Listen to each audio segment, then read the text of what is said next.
दोस्तों, इस संसार में जो कुछ भी मौजूद है, जो कुछ भी हम देखते हैं, जो कुछ भी हम सोचते हैं, वो सब कुछ पहले से हमारे ज़हन के अंदर मौजूद है।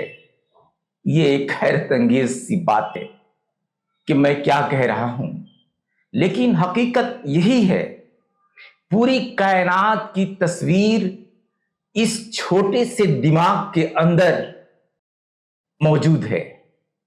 सोचिए कि जब आप एक पहाड़ देखते हैं, एक वसी पहाड़, और वो पूरा पहाड़ जो है वो आपकी नजरों के अंदर समा जाता है, ये कैसे मुमकिन है?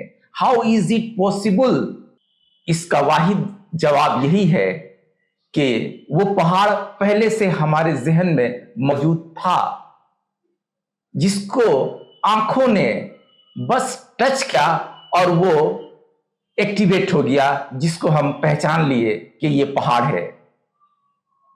ये कुदरत का एक अजीब अलमिया है, जिसके बारे में हम जब सोचते हैं तो हमारे अंदर बहुत सारे सवालात जन्म लेते हैं कि ये पूरी कायनात क्या हमारे अंदर पहले से मौजूद है? बहुत से फिलासफरों ने, बहुत से साइंसदानों ने इस बात पर तहकीक करनी शुरू की, लेकिन इसका कोई हल नहीं मिल पाया।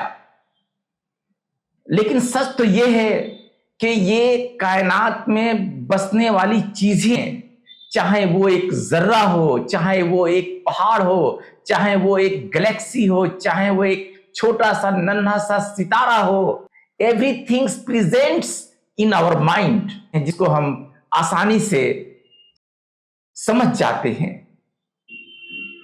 एक फलसफी है जिसने कहा था, what we see outside the world already present with in our mind. यही सच है।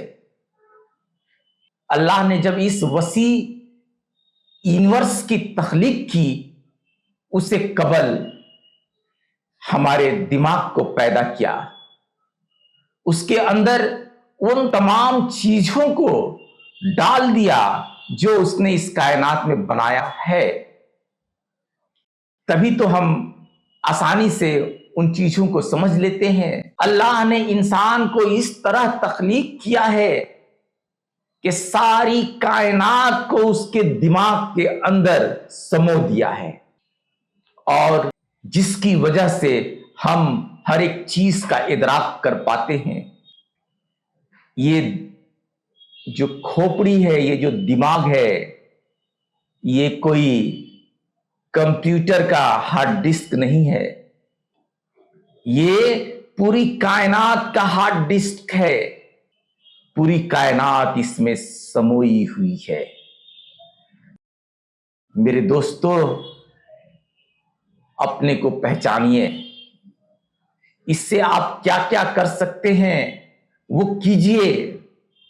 ये अल्लाह ने इंसान को सबसे बड़ी वदीयत अता की है, जिसको हमें समझना होगा।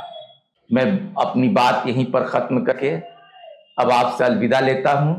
शुक्रिया दोस्तों, फिर मिलते हैं किसी दूसरे वीडियो में। तब तक के लिए खुदा हाफिज।